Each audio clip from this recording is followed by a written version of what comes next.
السلام عليكم ورحمة الله وبركاته. باشمهندسين تالتة إعدادي، أخباركم إيه؟ يا رب تكونوا بخير. إن شاء الله النهاردة من كراسة التوجيه هنحل امتحان السنة اللي فاتت لمحافظة الدقهلية. المحافظة دي موجودة في كراسة المعاصر، هتلاقيها تقريبا صفحة 103 تقريبا، أو لو محمل ملزمة التوجيه هتلاقيها فيها. بسم الله الرحمن الرحيم. الزاوية الحادة تتممها زاوية. قلنا يا باشمهندسين الزاويتين المتتمتين دول زاويتين، وليكن مثلا ان دي واحدة والزاوية التانية هنفرض مثلا ان هي شكلها كده، بحيث انك لو خدت الزاويتين دول مع بعض، يعني لو خدت دي نقلتها جنب دي وحطيتها، لازم تيجي تجمع الاتنين تبص تلاقيهم ب90 درجة. يعني لو كانت واحدة منهم 80 التانية ب10، لو واحدة 50 التانية ب40 يا أستاذ، لو واحدة بصفر التانية ب90 يا أستاذ، لو واحدة ب90 التانية بصفر.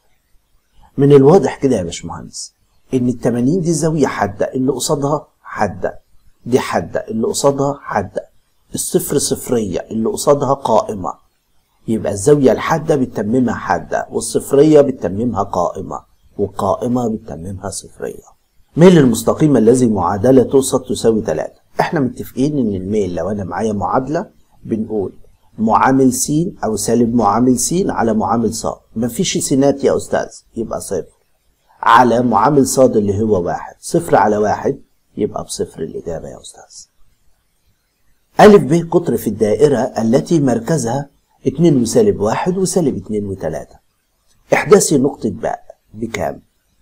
قلت له حضرتك يا أستاذ بتقول إن أنا معايا دايرة، وحضرتك جيت قلت إن في قطر فيها، وكان المركز أنت مديهوني ب2 وسالب 1، وكان إحداثي أ بسالب 2 و3، وطلبت مني إحداثي باء.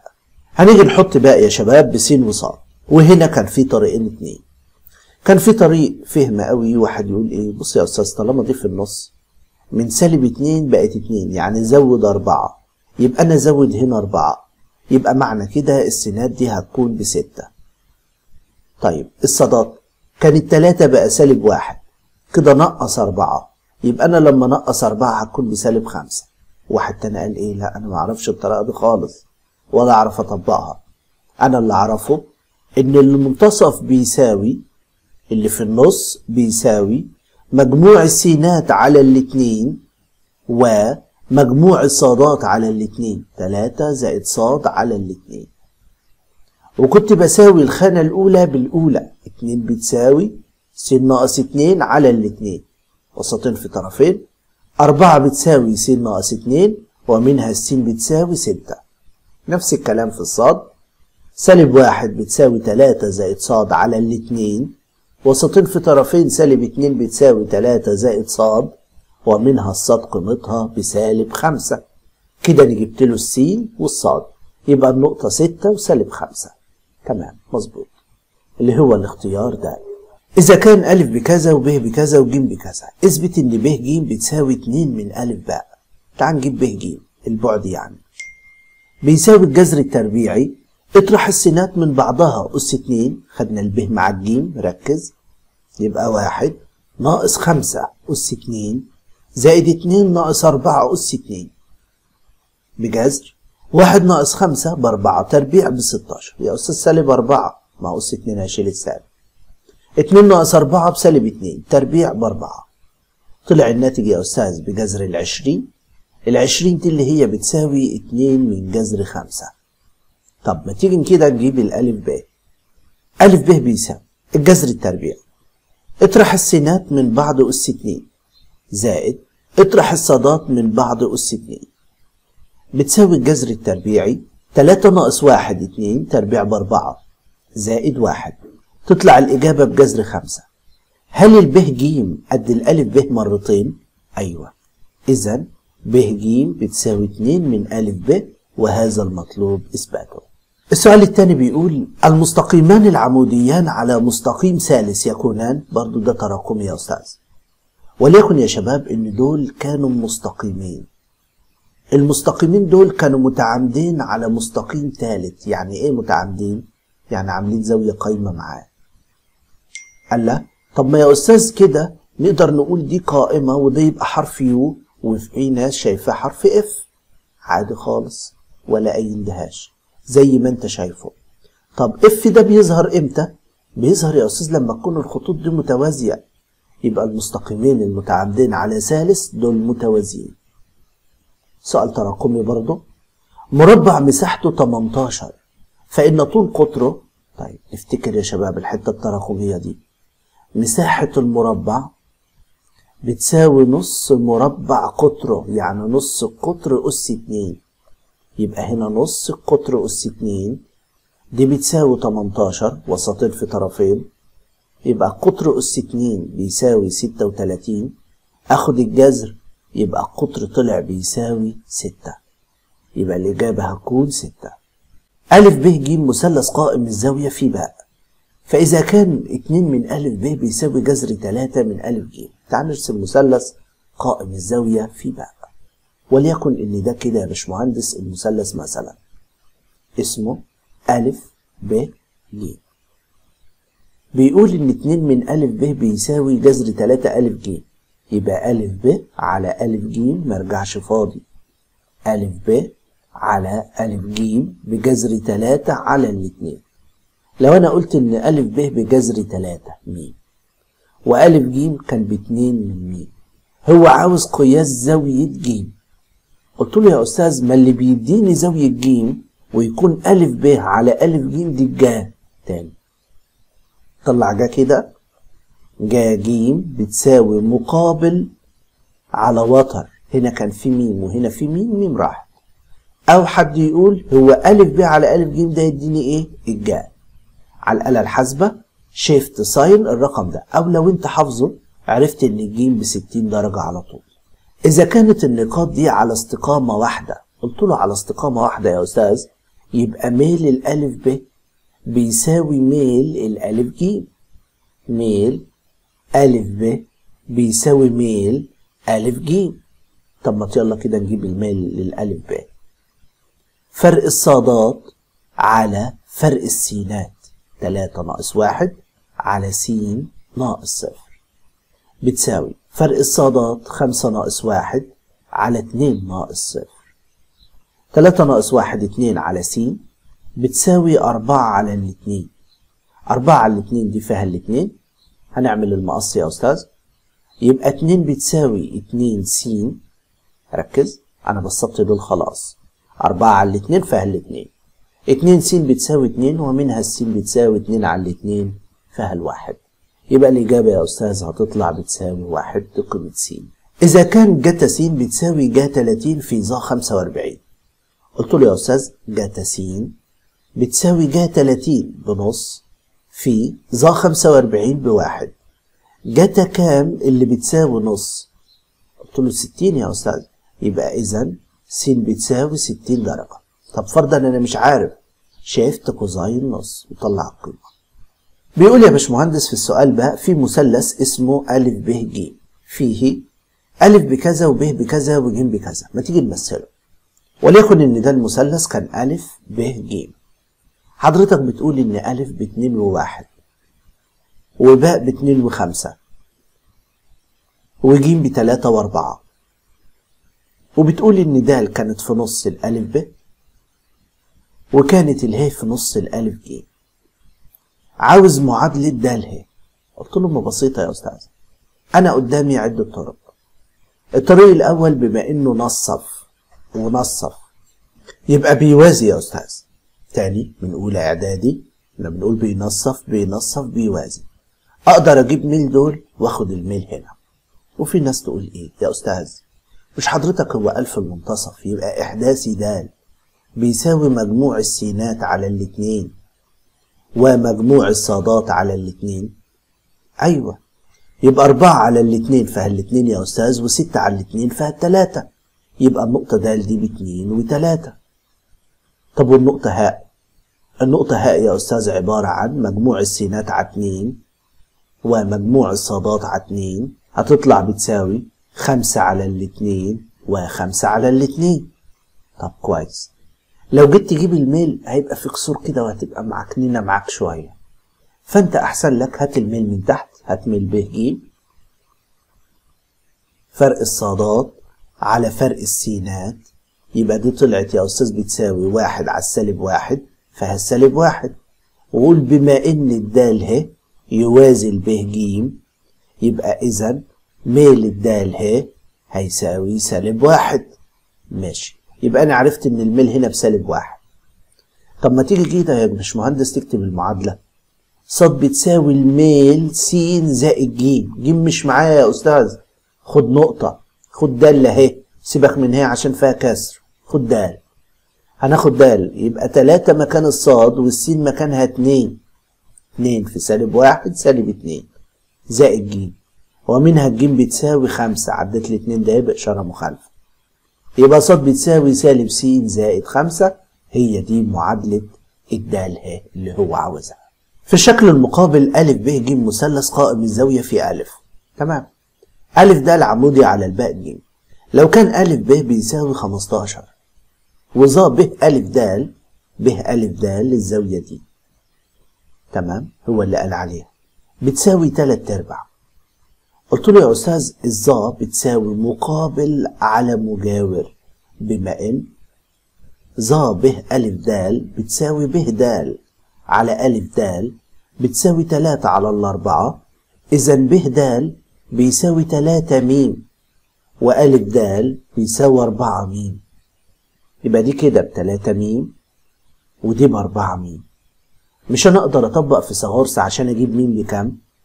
من فيثاغورس أ د تربيع 16 م تربيع زائد ب د تربيع 9 م تربيع بتساوي أ ب تربيع 15 تربيع. 25 م تربيع بتساوي 225، يبقى م تربيع بتساوي 225 على 25 اللي فيها 9، ومنها الميم بتساوي 3. إذا ب د قيمته بتساوي 3 في 3 ب9، وأ د ده بيساوي 3 في 4 ب12. يبقى أنا قدرت أعرف الطول الحقيقي هنا 9 والطول الحقيقي ده 12. الراجل عاوز مساحة المثلث أ ب ج. قلت له يا أستاذ إيه المسألة الرازلة دي؟ طب ما هو مساحة المثلث لا إما أقول نص طول القاعدة في الارتفاع، وده ما قسمش، أنا ما أعرفش لأنه ما قالش متساوي الساقين، فما أقدرش أقول دي 9 ودي 9. لا إما كنت أجيبه نص حاصل ضرب ضلعي القايمة، وبرضه ضلع من أضلاع القايمة مش معايا. فهنا أنت قدامك طريق من 2 يا هندسة، لا إما تطبق التشابه لا إما تطبق إقليدس، ولا أنت فاكر ده ولا ده، أنا عارف. بص يا هندسة، كان في عم إقليدس بيقول لو كان معاك مثلث قائم ونازل من رأس القايمة عمود، أي ضلع تربيع، يعني لو أنت عاوز أ ب يبقى أ ب تربيع بيساوي تقف عند الوتر وتضرب القريبة في البعيدة ب د في ب ج، يبقى 225 اللي هو 15 في 15 بتساوي 9 في ب ج، ومنها ب ج بتساوي 25. كده انت عرفت ان القاعدة كلها بتساوي 25 كلها، كل دي. كويس قوي يا أستاذ، لما انت عرفت انها ب25 مش تقدر تجيب المساحة؟ ايوه، يبقى مساحة المثلث بتساوي نص في طول القاعدة 25 في الارتفاع اللي هو ال 12، يطلع الناتج بيساوي 6 في 25 بيساوي 150 سنتيمتر مربع. ده طلع مساحته ب 150 سنتيمتر مربع. طب حضرتك قلت ان في طريق تاني اسمه التشابه. طب بيجي ازاي ده بقى؟ بص يا باشمهندس، الزاوية دي قائمة، لو انا حطيت هنا اكس وهنا نقطة، مش اكس ونقطة ب90؟ ايوه، دي قائمة، نقطة وايه يديني 90 واكس يا استاذ. وعن طريق يا باشمهندس الظا من هنا، هات الظا ظا ج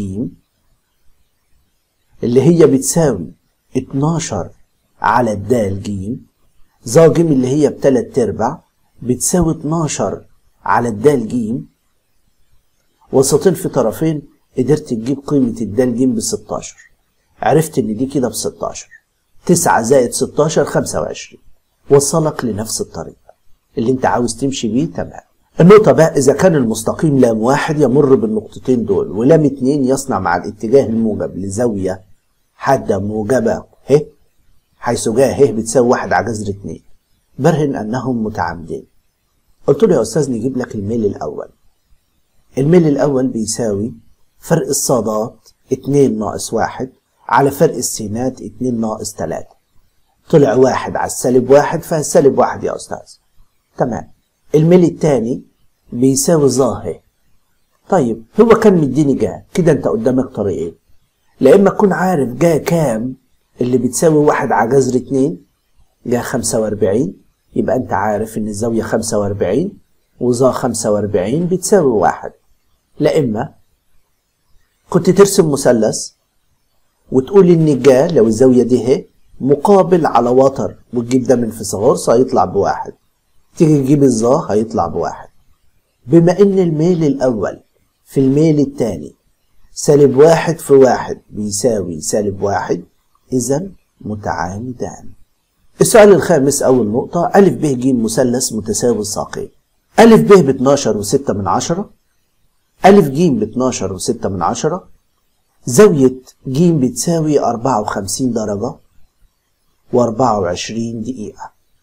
الراجل بيقول أوجد طول ب ج. قلت له في المثلث المتساوي الساقين يا أستاذ لما بنيجي نرسم خط من الراس بيكون عمودي على القاعدة وبيقسم القاعدة، يعني القاعدة دي بتتقسم، وده مثلث قائم دلوقتي. مش أنا أقدر أجيب عن طريق جتا القطعة ب د، يبقى عن طريق جتا ج بتساوي القطعة د ج على الألف ج. جتا 54 درجة و24 دقيقة بتساوي د ج محتاجها على أ ج قيمتها بتساوي 12 و6 من 10. هعمل وسطين في طرفين، يبقى د ج بتساوي 12 و6 من 10 في جتا 54 درجة و24 دقيقة. بس كده يا باشمهندس. اكتب دول يلا على الآلة الحاسبة. 12 و6 من 10 كوزين 54 وتضغط على زرار القمة و24 وتضغط على زرار القمة، تطلع بتساوي 7.33 من 100. يبقى قيمة الدال ج بتساوي 7.33 من 100 تقريبا. طب هو عاوز الب ج كله، يبقى نضرب القيمة دي في 2، يبقى الب ج بتساوي 14 تقريبا و67 من 100. بس كده يا باشمهندس، كده انت جبت له الب ج كله اللي هو كان عاوزه. عاوز يا أستاذ لأقرب رقم 10 واحد، يعني بعد العلامة رقم 1 يبقى 14 وهنا 7 من 10. بس كده يا سيدي الناس. آخر سؤال في الامتحان بيقول لو كان المستقيم لام واحد معادلته ص بتساوي 5 ناقص س. فين لام واحد؟ ده لام واحد يا شباب، ده كده لام واحد. 5 ناقص س يبقى قطع الصادات هنا عند الخمسة، والميل يا أستاذ بسالب 1. فاكر دي معادلة مستقيم، ده طول الجزء المقطوع والميل هو معامل س في الشكل ده كده. بيقول لو كان المستقيم لام 2 بيقطع محوري الإحداثيات في النقطتين ب و ج، حيث أ ج بتساوي 7. من هنا لهنا 7. قال لا، طب ما أنا معايا 5 هي يا أستاذ. طب الخمسة دي بتتقاس منين يا أستاذ؟ بتتقاس من أول نقطة الأصل دي كده ب5، وهو قال إن من أ ل ج ب7، يبقى الحتة دي بكام؟ ب2 بس يمة السوالب. يبقى معادلة المستقيم ده إيه؟ معادلته يا أستاذ ص بتساوي الميل س ناقص 2. ليه؟ لأنه قطع وحدتين. يبقى بما إن ص بتساوي 5 ناقص س يقطع محور ص عند 5، إذا أ واو بيساوي 5 وحدات طول. وبما إن الألف ج أنت قلت ب7، إذا من الواو للجيم بتساوي وحدتين طول جهة محور ص السالب. يبقى المعادلة لام 2 بتساوي ص بتساوي الميل س ناقص 2. طب ما هما كانوا متوازيين، لام 1 بيوازي لام 2، يبقى ميل 1 بيساوي ميل 2 وقيمته كانت بسالب 1 اهو. يبقى المعادلة ص بتساوي سالب س ناقص 2. بيقول تعرف يا باشمهندس تقول لنا إحداث النقطة ج بكام وباء بكام؟ قلت له أيوه، ج على محور الصادات السالب بصفر وسالب 2. إذن إحداثي ج بيساوي يا أستاذ صفر وسالب 2. طب إحداثي بقى في عدة طرق يا شباب. أول طريق منهم بما إن الميل بيساوي سالب 1 135 درجة، وبالتالي دي 45 ودول متوازيين، يبقى دي ب45 ودي زيها، يعني المثلث متساوي الساقين، يعني النقطة دي سالب 2 وصفر. أو حد يقول لا أنا عملت المعادلة يا أستاذ، بما إن الصاد بتساوي سالب س ناقص 2 يقطع محور س، إذن صاد تساوي صفر، يبقى صفر بيساوي سالب س ناقص 2 ومنها الس بتساوي 2. كده أنا جبت قيمة س يا أستاذ بالسالب 2 لما عديت دي بإشارة مخالفة. يبقى إحداثي باء قيمته بتساوي سالب 2 وصفر. كده يا باشمهندس أنا حليت السؤال كله.